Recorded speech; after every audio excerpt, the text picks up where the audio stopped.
धन्यवाद सभापति महोदय। मैं आपके समक्ष खड़ा तो हूँ, लेकिन वर्तमान में मेरा मन और मेरा ध्यान असम में हो रही बाढ़ पर है और मैं आशा करूँगा कि यहाँ की सरकार अपनी चिंता व्यक्त करे और असम में अभी तुरंत आज ही एनडीआरएफ की एक टीम भेजे और जल शक्ति के मंत्री भी वहाँ पे जाए, क्योंकि जिस प्रकार से एम्बैंकमेंट चारों तरफ टूट रहे हैं, पानी जिस तरफ से बढ़ रहा है, बहुत ही एक खतरनाक एक वातावरण वहाँ पे है। आप भी बिहार और यूपी में देखते हैं कि कितना बाढ़ के और कटाव से लोगों को कितनी परेशानी होती है और इसीलिए मैं चाहता हूँ कि यहाँ की सरकार असम में होती हुई बाढ़ के प्रति अपनी चिंता व्यक्त करते हुए आज ही एक एनडीआरएफ की टीम भेजे और जल शक्ति मंत्री तुरंत वहाँ पे जाए। मैं शुरुआत में भाजपा के सांसदों और हमारे इंडिया अलायंस के सांसदों और सभी सांसदों को मैं विशेष रूप से अपने तरफ से शुभकामनाएं देता चाहूँगा कि वो इस चुनाव में जीत के आएँ और विशेष रूप से मैं भाजपा के सांसदों को मैं शुभकामनाएं देना चाहता हूँ, क्योंकि आज इस चुनाव में उनको बहुत कठिनाई का सामना करना पड़ा। इससे पहले दो जो चुनाव हुए, 2024 का चुनाव, 2019 का चुनाव, उन दोनों चुनावों में उन्होंने सिर्फ नरेंद्र मोदी जी के नाम पर वो सत्ता में आए और इस सदन के अंदर आए, लेकिन इस चुनाव में उन्होंने खुद अनुभव किया होगा कि इस बार वोट उनको प्रधानमंत्री नरेंद्र मोदी जी के नाम पर नहीं, अगर आए हैं तो आपके काम और आपके परिश्रम पर आए हैं।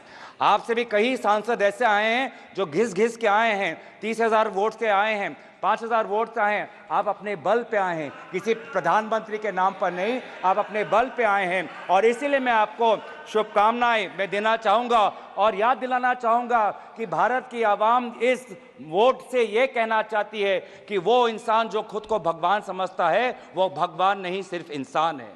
ये संदेश आज देश के जनादेश में हमें दिखाई देता है और मैं धन्यवाद करना चाहूँगा इस देश के आम नागरिकों का, जिन्होंने आज एक प्रधानमंत्री को नहीं, आज देश ने एक मजबूत नेता प्रतिपक्ष को चुना है। आज देश ने एक सत्ता को नहीं, आज देश ने एक मजबूत विपक्ष को चुना है और इसीलिए मैं देश के लोगों का आभार प्रकट करता हूं और देश के लोगों को आपके ज़रिए ये मैं संदेश देना चाहता हूं कि आपके होते हुए हम ये संघर्ष जारी रखेंगे। लोकतंत्र को बचाने का संघर्ष, संविधान को बचाने का संघर्ष, पिछले दलित वंचित अल्पसंख्यकों का संवैधानिक अधिकार बनाने का जो संकल्प हमने लिया है, हमने ये मुहिम छेड़ी है, ये मुहिम पे हम ये चढ़ते जाएंगे, इस रास्ते पे हम चलते जाएंगे। हम आवाज़ बन के रहेंगे उन देशवासियों की जिनकी समस्या ना आज इस सदन में व्यक्त होती है ना अखबारों में व्यक्त होती है।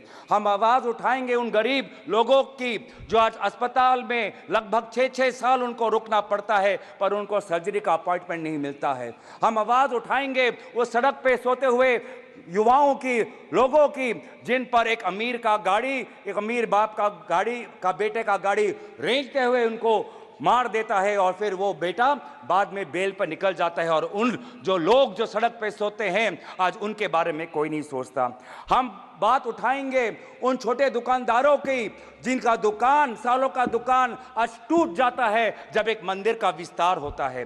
हम बात उठाएंगे उन बेरोजगार युवाओं की जो आज वीजा भटक के संघर्ष में आज वो कभी पनामा के रूट से अमेरिका में जाते हैं, कभी कनाडा जाते हैं, कभी यूरोप जाते हैं, कभी मिडिल ईस्ट जाते हैं। आज यूपी, हरियाणा, पंजाब, गुजरात का युवा आज उसको देश के अंदर नहीं, अगर रोजगार मिलता है तो विदेश में मिलता है। हम उनकी आवाज उठाएंगे। हम आवाज उठाएंगे उन बच्चों की जो आज रो रहे हैं, सालों की मेहनत आज उनका व्यर्थ हो गया है जब नीट का ये पेपर लीक हो गया है। हम बात उठाएंगे उन जवानों की जो आज जम्मू में जिनकी आज शहादत हुई है। हम बात उठाएंगे उन ऑनेस्ट टैक्स पेयर्स की जिनका पैसा आज हम देख रहे हैं कि कहीं बिहार पर पुल गिर जाने पर उनका टैक्स पेयर का पैसा व्यर्थ होता है, तो कहीं एयरपोर्ट का टर्मिनल लीक होने पर उनका टैक्स पेयर का पैसा व्यर्थ होता है। पर हमें यह भी पता है कि प्रधानमंत्री मोदी जी अपना रवैया नहीं बदलेंगे। प्रधानमंत्री मोदी जी के पास दो ही अस्त्र है, एक भय है और भ्रम है। भय वो दिखाते हैं इनकम टैक्स, ईडी और सीबीआई के साथ, लेकिन देशवासियों ने इस बार कह दिया है कि हम इनकम टैक्स, ईडी और सीबीआई से डरते नहीं हैं। और दूसरा जो उनका अस्त्र है वो भ्रम का। वो हमने प्रचार में भी देखा बांसवाड़ा में उन्होंने क्या कहा, बांसकाठा में उन्होंने क्या कहा, और जिस प्रकार से प्रधानमंत्री मोदी जी के भ्रम को देशवासियों ने लोकसभा चुनाव में नकारा, उसी तरीके से आज भी आप राहुल गांधी जी के भाषण पर जो भ्रम फैलाने का कोशिश कर रहे हैं, उस कोशिश को भी देशवासी नकारेंगे। इसीलिए मैं देशवासियों के प्रति मैं बहुत मैं आभार प्रकट करता हूं, क्योंकि देश बदल चुका है, सदन बदल चुका है। आज आप देख रहे हैं कि जब विपक्ष जब अपनी बात उठता है तो प्रधानमंत्री को भी, कैबिनेट को भी अध्यक्ष महोदय से संरक्षण मांगना होता है। मैंने ऐसा नजारा पिछले 10 साल में नहीं देखा कि नेता प्रतिपक्ष बोल रहा है, विपक्ष बोल रहा है और गृह मंत्री उठ के बोल रहे हैं कि हमें संरक्षण दो, हमें संरक्षण दो, हमें संरक्षण दो। ये है ताकत लोकतंत्र की, जहां पे सत्ता पक्ष हो, जहां पे विपक्ष हो। अगर आपके पास सत्ता है, इसका मतलब ये नहीं कि आप सही हो। अगर हम विपक्ष में हैं, इसका मतलब हम गलत है, ये इसका मतलब नहीं है। सत्ता पक्ष विपक्ष लोगों की दो राय रखता है और फिर जनता जनार्दन निर्धारित करती है कि वो किसको राय को स्वीकारता है, चाहे वो सत्ता हो का विपक्ष को। और इसीलिए आज में देश बदल चुका है उत्तर पूर्वांचल से, जहां से आज मणिपुर के 2 सांसद हम जीत के आए हैं। नागालैंड में हम पिछले बार जब कांग्रेस पार्टी जीती थी तो वो 1996 में थी, अब आज दोबारा हम 2024 में जीत के आए हैं। मेघालय में इनके जो टूरा लोकसभा सीट हम जीत के आए हैं, वो पिछला सीट हम 1996-98 में हम जीते थे, आज दोबारा वो टूरा लोकसभा सीट हम जीत के आए हैं। आज एनडीए को उत्तर पूर्वांचल के लोगों ने नकारा है। मणिपुर में दोनों सीट हारे हैं, नागालैंड में 1 सीट हारे हैं, मेघालय में ये दोनों सीट हारे हैं। मैं धन्यवाद करना चाहता हूं आपके द्वारा जोरहाट के लोगों को, जिन्होंने एक मुख्यमंत्री को हराया, और मैं धन्यवाद करना चाहता हूं धुबरी के लोगों को, जिन्होंने एक सांप्रदायिक शक्ति को 10 लाख वोटों से हराकर एक संदेश दिया है कि चाहे वो अल्पसंख्यक हो, लेकिन कोई भी व्यक्ति अपने आप को धार्मिक गुरु भी कहता हो, लेकिन धर्म के नाम पर अगर समाज को बांटता है तो प्रजा उसके साथ नहीं होगी। तो मैं धन्यवाद करना चाहूंगा। और ये बदलाव लाने के लिए वे सारे जो समाज के विभिन्न वर्ग हैं, मैं सभी का आभार प्रकट करता हूं। वे हजारों लोग जो राहुल गांधी जी के साथ भारत जोड़ो न्याय यात्रा पे चले, मैं उनका धन्यवाद करना चाहता हूं। मैं उन पत्रकारों का धन्यवाद करना चाहता हूं जिन्होंने निष्पक्षता से अपने पत्रकारी का जो उन्होंने जिम्मेवार उन्होंने उठाया। आज एक संदेश गया उन पत्रकारों को जिनको हौले हौले प्रधानमंत्री मोदी जी से प्यार है। एक संदेश गया उन पत्रकारों को जो कहते हैं कि ये तो सिर्फ फॉर्मेलिटी है, कि अपनी पत्रकारिता पर ध्यान दे, नहीं तो लोग आपको देखना बंद कर देंगे। मैं आज युवाओं को मैं आभार प्रकट करना चाहता हूं, क्योंकि उन्होंने व्हाट्सएप का इस्तेमाल नहीं किया, उन्होंने अपना विवेक का इस्तेमाल किया। मैं उन सनातन धर्मों को मानने वाले लोगों का मैं आभार प्रकट करता हूं, जिन्होंने आज नफरत और हिंसा पर नहीं, लेकिन धर्म जो हमें सिखाता है इंसानियत, चाहे हिंदू हो, चाहे मुस्लिम हो, चाहे ईसाई हो, चाहे सिख हो, हर धर्म हमें सिखाता है कि हम एक अच्छा इंसान बने। इंसानियत के आदर्शों को हमें सिखाता है, समाज एक आदर्श बने वो हमें सिखाता है। मैं गुजारिश करना चाहता हूं आपके द्वारा, मैं अंत में आ रहा हूं सर, लास्ट के मैं 2-3 चीजें बोलना चाहता हूं। मैं आपके द्वारा मैं गुजारिश करना चाहता हूं कि आप बार बार बात करते हैं कि हमने एक नया सदन बनाया, लेकिन क्या ये उचित नहीं होता कि चाहे पुराना सदन हो चाहे नया सदन हो, इन दोनों सदनों के सामने डॉक्टर भीमराव अंबेडकर की मूर्ति हमारे सदन के सामने होनी चाहिए थी? क्या ये उचित नहीं था? क्या यह उचित नहीं था कि चाहे नया सदन हो?